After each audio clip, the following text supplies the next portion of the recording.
പ്രമേഹം എന്ന് പറയുന്ന രോഗം ഇന്ന് ഒരു സർവ്വവ്യാപി പോലെയാണ്. ഒരു വീട്ടിലെങ്കിലും ഒരാളെങ്കിലും ഇന്ന് പ്രമേഹ രോഗിയാണ്. അത്രയും അധികം പ്രമേഹ രോഗികൾ നമ്മുടെ നാട്ടിലുണ്ട്. നമ്മളിത് ആദ്യ സമയത്തൊന്നും തിരിച്ചറിയാതെ പോകുന്നതുകൊണ്ടാണ് ഈ രോഗികളുടെ എണ്ണം ഇങ്ങനെ കൂടിക്കൊണ്ടേയിരിക്കുന്നത്. അപ്പോൾ നമുക്ക് ഈ പ്രമേഹം തുടക്കത്തിൽ തന്നെ എന്തൊക്കെ ലക്ഷണങ്ങളാണ് ശരീരത്തിൽ കാണിക്കുന്നത്, നമുക്ക് എങ്ങനെ തിരിച്ചറിയാം എന്നൊക്കെ ഈ വീഡിയോയിലൂടെ നോക്കാം. ഞാൻ ഡോക്ടർ പ്രിയ, ക്യുവണ്ടി ഹെൽത്ത് കെയറിലെ ഹോമിയോപ്പതിക് ഫിസിഷ്യനാണ്. അപ്പോൾ എന്താണ് പ്രമേഹം എന്ന് നോക്കാം. പ്രമേഹം എന്ന് പറഞ്ഞു കഴിഞ്ഞാൽ നമ്മുടെ രക്തത്തിൽ ഗ്ലൂക്കോസിൻ്റെ അളവ് കൂടുതലായി നിൽക്കുന്ന അവസ്ഥയാണ് നമ്മൾ പ്രമേഹം എന്ന് പറയുന്നത്. അപ്പം നമ്മൾ കഴിക്കുന്ന ഊർജ്ജം അല്ലെങ്കിൽ നമ്മൾ കഴിക്കുന്ന ഭക്ഷണത്തിൽ നിന്ന് ഊർജ്ജം അത് ഗ്ലൂക്കോസിൻ്റെ ഫോമിലാണ് നമ്മുടെ ശരീരത്തിലൂടെ സഞ്ചരിക്കുന്നത്. അപ്പോൾ ഈ ഒരു ഗ്ലൂക്കോസിൻ്റെ ലെവൽ നമ്മുടെ രക്തത്തിൽ കൂടുമ്പോൾ അത് പ്രമേഹമാവുന്നു. നമ്മൾ നോക്കുകയാണെങ്കിൽ പ്രമേഹ രോഗികളുടെ എണ്ണം ദിവസം ചെല്ലുന്തോറും കൂടിക്കൊണ്ടേയിരിക്കുക. നമ്മൾ തുടക്കത്തിലൊന്നും തിരിച്ചറിയാതെ തന്നെ പോവുകയും നമുക്ക് പല പല കോംപ്ലിക്കേഷനിലോട് എത്തുമ്പോഴായിരിക്കും നമ്മൾ തിരിച്ചറിയുന്നത്. ചിലപ്പോൾ നമുക്ക് എങ്ങനെയെങ്കിലും ഒരു കാലിലോ അല്ലെങ്കിൽ നമ്മുടെ വിരലുകൾക്കൊക്കെ ഇങ്ങനെ മുറിവ് വന്നിട്ടുണ്ടെങ്കിൽ അത് ഉണങ്ങാതിരിക്കുക, അല്ലെങ്കിൽ പഴുക്കാൻ തുടങ്ങുന്ന സമയത്ത്, അല്ലെങ്കിൽ ചിലപ്പോൾ കാലിന് ചെറിയ തരിപ്പ് വരിക, കണ്ണിന് ചെറിയ മൂടലോ മങ്ങലൊക്കെ വരുന്ന സമയത്ത് നമ്മൾ ഡോക്ടറെ അടുത്ത് പോകുന്നു. ആദ്യം ഒരു ഡോസ് മരുന്നിലൊന്നും വലിയ മാറ്റം കാണിക്കാതെ വരുമ്പോൾ ഡോക്ടർമാരോ അല്ലെങ്കിൽ നമ്മൾ തന്നെ ഒരു സംശയം പറയാറുണ്ട്, എന്താ പ്രമേഹം ഉണ്ടോ എന്നൊരു ഡൗട്ട് ഉണ്ട്, അപ്പോൾ നമ്മളൊന്ന് ബ്ലഡ് ടെസ്റ്റ് ചെയ്യുക, അല്ലെങ്കിൽ HbA1cയോ FBS ഒക്കെ ഒന്ന് നോക്കിയിട്ട് വരാൻ പറയാറുണ്ട്. അപ്പോഴാണ് പലപ്പോഴും പല ആൾക്കാരും ഈ ഒരു പ്രമേഹ രോഗമുണ്ടെന്ന് തന്നെ തിരിച്ചറിയുന്നത്. ഈ പ്രമേഹം എങ്ങനെയാണ് ഉണ്ടാകുന്നതെന്ന് നമുക്ക് നോക്കാം. നമ്മൾ കഴിക്കുന്ന ഭക്ഷണം നമുക്ക് ഗ്ലൂക്കോസ് എന്ന ഫോമിൽ നമ്മുടെ ശരീരത്തിൽ എത്തുന്നു. ഈ ഗ്ലൂക്കോസിനെ നമ്മുടെ ശരീരത്തിൽ ഉണ്ടാക്കുന്ന ഒരു ഹോർമോണാണ്, നമ്മുടെ പാൻക്രിയാസിൽ നിന്ന് ഉണ്ടാക്കുന്ന ഒരു ഹോർമോണാണ് ഇൻസുലിൻ എന്ന് പറയുന്നത്. ഈ ഇൻസുലിൻ രക്തത്തിലെത്തിയ ഗ്ലൂക്കോസിനെ വലിച്ച് നമ്മുടെ ശരീരത്തിലെ ഓരോ കോശങ്ങളോട്ട് എത്തിക്കും. കോശങ്ങളുടെ അവിടെ ചെന്ന് ആ ഒരു വാതിൽ തുറന്നുള്ളിലേക്ക് കിടക്കാൻ വേണ്ടി അവരെ സഹായിക്കുന്നവരാണ് ഇൻസുലിൻ റിസപ്റ്റേഴ്സ് എന്ന് പറയും. ഈ ഇൻസുലിൻ റിസപ്റ്റേഴ്സ് വന്നിട്ട് അകത്തേക്ക് കൊണ്ടുപോകും ഈ ഇൻസുലിനെയും ഗ്ലൂക്കോസിനെയും ചേർന്ന്. ഇങ്ങനെ അകത്തേക്ക് എത്തുന്നു, അവിടുന്ന് നമുക്ക് ഊർജ്ജം ആവശ്യത്തിന് ഉണ്ടാക്കുന്നു, നമ്മുടെ ദൈനംദിന പ്രവർത്തനങ്ങളൊക്കെ നടക്കുന്നു. ഇനി നമ്മുടെ ശരീരത്തിൽ എന്തെങ്കിലുമൊക്കെ ഒരു താളപ്പിഴവുകൾ വരിക അല്ലെങ്കിൽ ഒരു പ്രമേഹ രോഗ സാധ്യതയൊക്കെ ആകുന്ന സമയത്ത് നമുക്ക് ഉണ്ടാകുന്ന ആ ഒരു ഇൻസുലിൻ എന്ന് പറയുന്നത് അത്ര ഒരു കാര്യക്ഷമമായിട്ടുള്ള ഒന്നായിരിക്കത്തില്ല.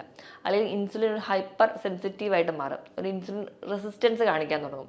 അപ്പോൾ ഇൻസുലിൻ റെസിസ്റ്റൻസ് ആയി കഴിഞ്ഞിട്ടുണ്ടെങ്കിൽ നമുക്ക് ഈ ഒരു പറയുന്ന ഇൻസുലിൻ അകത്തേക്ക് ഉണ്ടാകാനുള്ള റിസപ്റ്റേഴ്സിൻ്റെ ഒരു കഴിവ് കുറയുകയും നമ്മൾ എത്ര റിസപ്റ്റേഴ്സും ആ ഒരു കറക്റ്റായിട്ട് ഗ്ലൂക്കോസിൻ്റെ അകത്തേക്ക് വലിച്ചുകൊണ്ട് പോകാൻ പറ്റാതെ വരികയും ചെയ്യും. അതിൻ്റെ ഭാഗമായിട്ട് നമ്മുടെ രക്തത്തിൽ നമുക്ക് ഈ ഗ്ലൂക്കോസിൻ്റെ ലെവൽ കൂടുതലായിട്ട് വരാൻ ചാൻസ് ഉണ്ട്. അപ്പോൾ ഈ ഇൻസുലിൻ റെസിസ്റ്റൻസ് എന്ന് പറയുന്ന ഒരു കണ്ടീഷനാണ് തുടക്കത്തിൽ പ്രമേഹത്തിൻ്റെ ആ ഒരു രോഗത്തേക്ക് എത്തുന്നതിന് മുൻപ് ആ ഒരു പ്രീ ഡയബറ്റിക് ആയിട്ടുള്ള ഒരു സ്റ്റേജിൽ കാണുന്ന ഒരു കണ്ടീഷനെയാണ് നമ്മൾ ഇൻസുലിൻ റെസിസ്റ്റൻസ് എന്ന് പറയാം. ഈ ഇൻസുലിൻ റെസിസ്റ്റൻസ് എന്ന് പറയുന്ന ഒരു കണ്ടീഷൻ ആകുമ്പോൾ തന്നെ നമ്മുടെ ശരീരത്തിൽ ചെറിയ ചെറിയ ലക്ഷണങ്ങൾ കാണിക്കാറുണ്ട്. അതിൽ ഒന്നാമത്തെ ലക്ഷണം എന്ന് പറഞ്ഞെങ്കിൽ അമിതമായ വിശപ്പ്.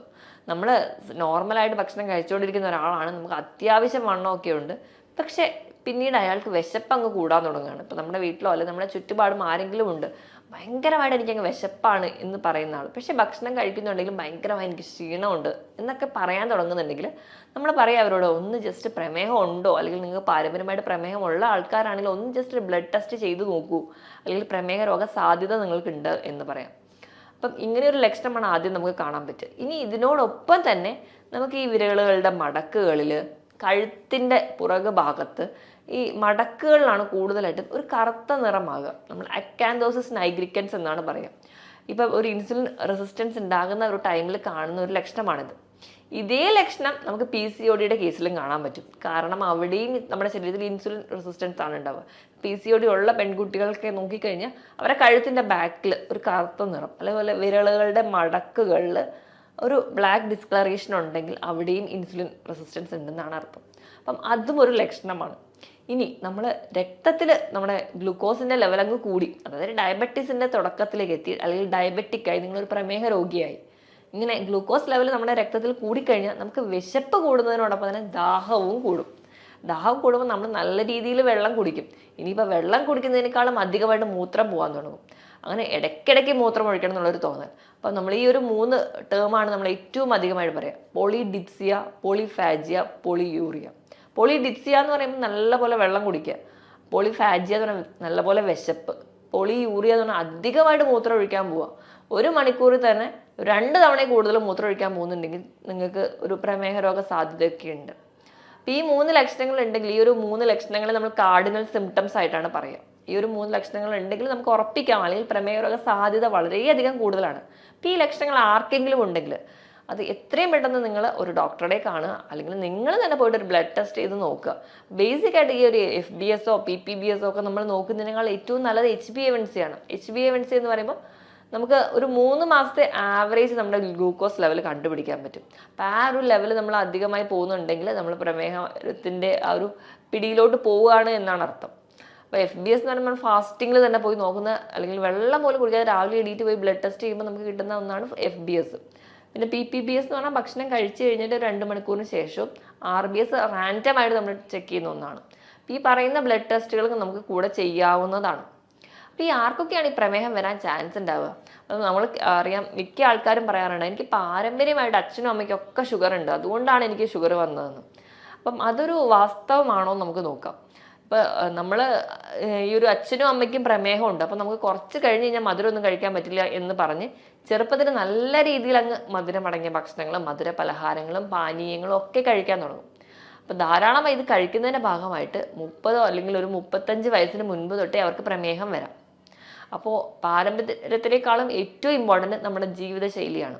പാരമ്പര്യത്തോടൊപ്പം തന്നെ ഇങ്ങനെ തെറ്റായ ഒരു ജീവിതശൈലി കൂടി ഉണ്ടെങ്കിൽ വളരെ നേരത്തെ നമ്മൾ പ്രമേഹ രോഗിയാവും.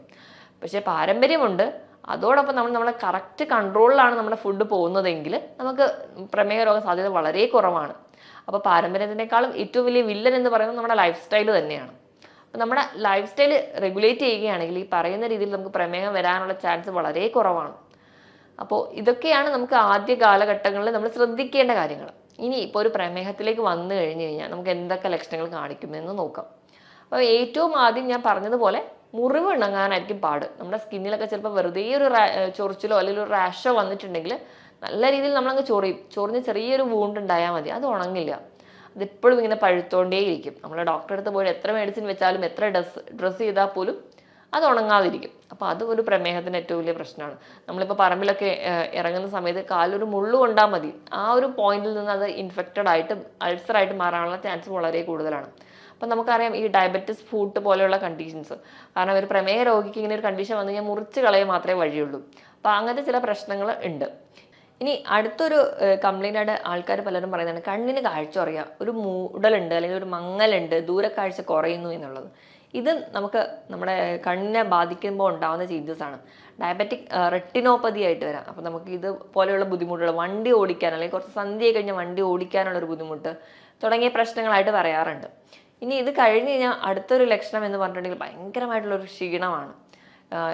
ഭക്ഷണം നല്ലപോലെ കഴിക്കുന്നുണ്ടാവും, പക്ഷെ ബോഡി വെയിറ്റ് അങ്ങ് കൂടുന്നുണ്ടാവില്ല, ആൾ മെലിഞ്ഞിരിക്കുന്നതാണ്. അതോടൊപ്പം തന്നെ ഭയങ്കരമായിട്ടുള്ളൊരു ക്ഷീണം, നല്ലപോലെ ദാഹം, ഇടയ്ക്കിടയ്ക്ക് മൂത്രം ഒഴിക്കാനുള്ള തോന്നൽ.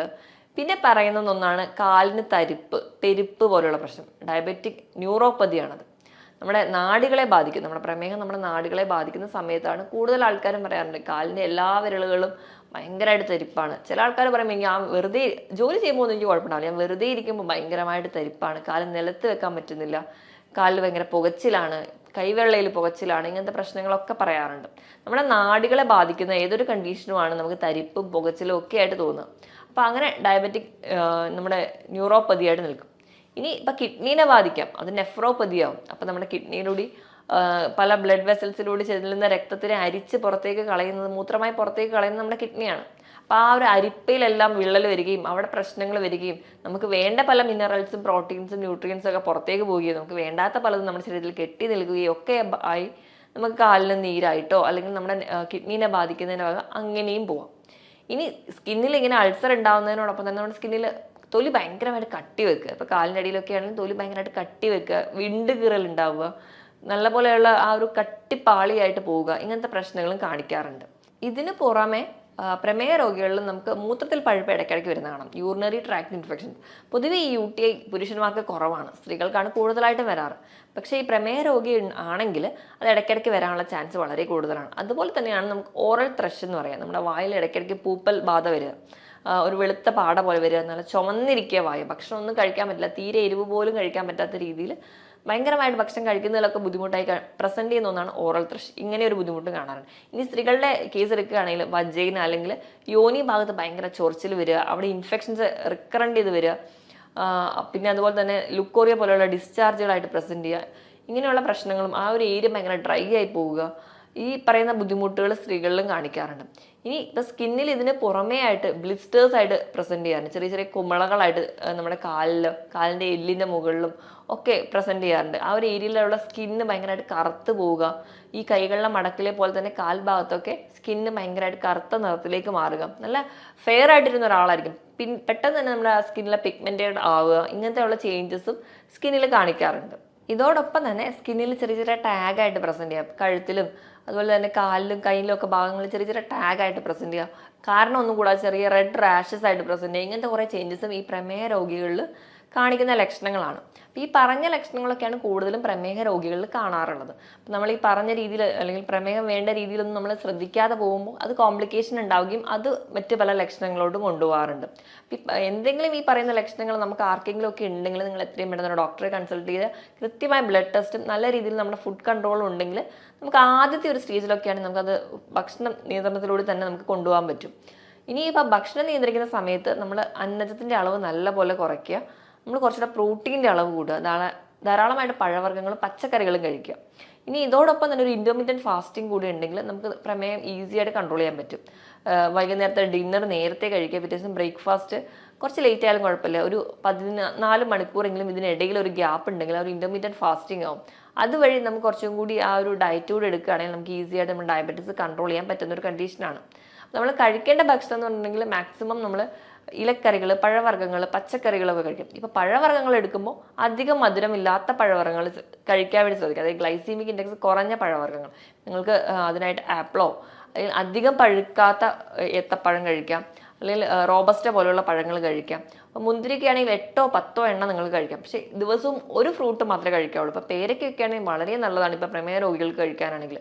അപ്പം ഏതെങ്കിലും ഒരു ഫ്രൂട്ട് നമ്മൾ ഒരു ദിവസം കഴിക്കുകയാണെങ്കിൽ നമുക്ക് ഹെൽത്തി ആയിട്ട് നമ്മുടെ പ്രമേഹത്തിനെ കൺട്രോൾ ചെയ്യാൻ പറ്റും.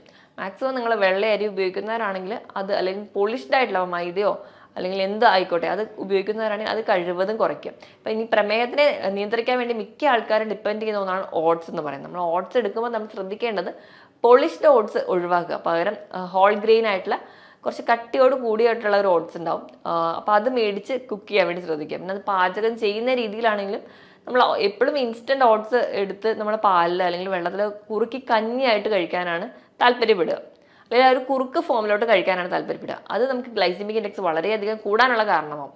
അപ്പോൾ അതിന് പകരമായിട്ട് നിങ്ങൾ മാക്സിമം ഉപ്പുമാവ് അല്ലെങ്കിൽ പുട്ട്, ഇത് രണ്ടും ഗ്ലൈസമിക് ഇൻഡെക്സ് പൊതുവേ ഓട്സിൽ കുറഞ്ഞതാണ്. അപ്പം ഇത് രണ്ടും കുക്ക് ചെയ്ത് കഴിക്കാൻ വേണ്ടി ശ്രദ്ധിക്കും. ഇപ്പോൾ പച്ചക്കറി ധാരാളം ഇട്ടിട്ട് നിങ്ങൾക്ക് ഉപ്പുമാവ് കഴിക്കുകയാണെങ്കിൽ നമ്മൾ ഹെൽത്തി ആയിട്ട് ഇരിക്കാനും പറ്റും, ഗ്ലൈസമിക് ഇൻഡെക്സ് വളരെ കുറവായിരിക്കും. അപ്പോൾ അങ്ങനെയുള്ള ഹെൽത്തി ആയിട്ടുള്ള ഫുഡുകൾ ഡിപ്പെൻഡ് ചെയ്യാൻ വേണ്ടി നോക്കുക.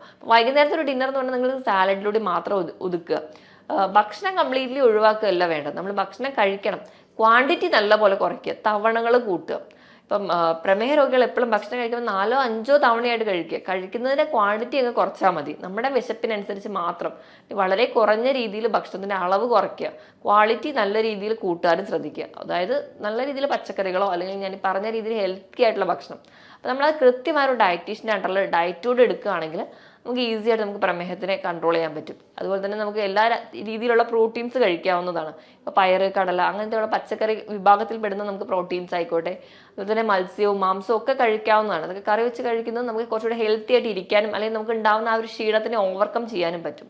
ഈ പറഞ്ഞ രീതിയിൽ തന്നെ നമ്മുടെ ഡയറ്റ് സെറ്റ് ചെയ്യുക. പിന്നെ വേണ്ടത് കൃത്യമായൊരു വ്യായാമമാണ്. നിങ്ങൾ ആഴ്ചയിൽ 5 ദിവസമെങ്കിലും നിർബന്ധമായിട്ട് എന്തെങ്കിലും ഒരു വ്യായാമം വേണം. നമ്മൾ വീട്ടിൽ ജോലി ചെയ്യുന്നുണ്ടെന്ന് ഓർത്തിട്ടോ അല്ലെങ്കിൽ നമ്മൾ മറ്റു പല ജോലികളും ചെയ്യുന്നവരാണ്, അതുകൊണ്ട് എനിക്ക് വ്യായാമത്തിൻ്റെ ആവശ്യമില്ല എന്നുള്ളൊരു തെറ്റിദ്ധാരണ മാറ്റിയിട്ട് വ്യായാമത്തിന് വേണ്ടിയിട്ട് ഒരു അരമണിക്കൂറെങ്കിലും മാറ്റി വെക്കുക. ആഴ്ചയിൽ 5 ദിവസമെങ്കിലും കൃത്യമായ വ്യായാമം വേണം. ആവശ്യത്തിന് വെള്ളവും നല്ലപോലെ തന്നെ കുടിക്കാൻ വേണ്ടി ശ്രദ്ധിക്കുക. ഇതോടൊപ്പം തന്നെ നമ്മുടെ ഉറക്കത്തിൻ്റെ പാറ്റേൺ ഒക്കെ കൃത്യമായിട്ട് ഇരിക്കുകയാണെങ്കിൽ നമുക്ക് ഈ പറയുന്ന രോഗങ്ങളൊന്നും വലിയ കോംപ്ലിക്കേഷനിലൂടെ പോവാതെ കൺട്രോൾ ചെയ്യാൻ പറ്റും. ഒരു 6 മുതൽ 7 മണിക്കൂർ വരെ നല്ല ഉറക്കം കിട്ടുകയാണെങ്കിൽ നമ്മുടെ ഹെൽത്തി ആയിട്ട് ഇരിക്കാൻ വേണ്ടി സഹായിക്കുകയും ചെയ്യും. ഈ പറഞ്ഞ കാര്യങ്ങളൊക്കെ നിങ്ങൾ ശ്രദ്ധിക്കുക. ഇനി നിങ്ങൾക്ക് എന്തെങ്കിലും പ്രമേഹ രോഗ സാധ്യത ഉണ്ടെങ്കിലോ അല്ലെങ്കിൽ എന്തെങ്കിലും ഈ ഡൗട്ടുകൾ, ഈ പറഞ്ഞ ലക്ഷണങ്ങൾ എന്തെങ്കിലും ഡൗട്ടൊക്കെ ഉണ്ടെങ്കിൽ നിങ്ങളൊരു ഡോക്ടറുടെ കൺസൾട്ടേഷൻ എടുക്കുക. ഈ പറഞ്ഞ കാര്യത്തിൽ എന്തെങ്കിലും ഡൗട്ട് ഉണ്ടെങ്കിൽ താഴെ കാണുന്ന നമ്പറിൽ കോൺടാക്ട് ചെയ്യുക. മറ്റൊരു ഹെൽത്ത് ടോപ്പിക്കുമായിട്ട് വീണ്ടും കാണുന്നത് വരെ നന്ദി.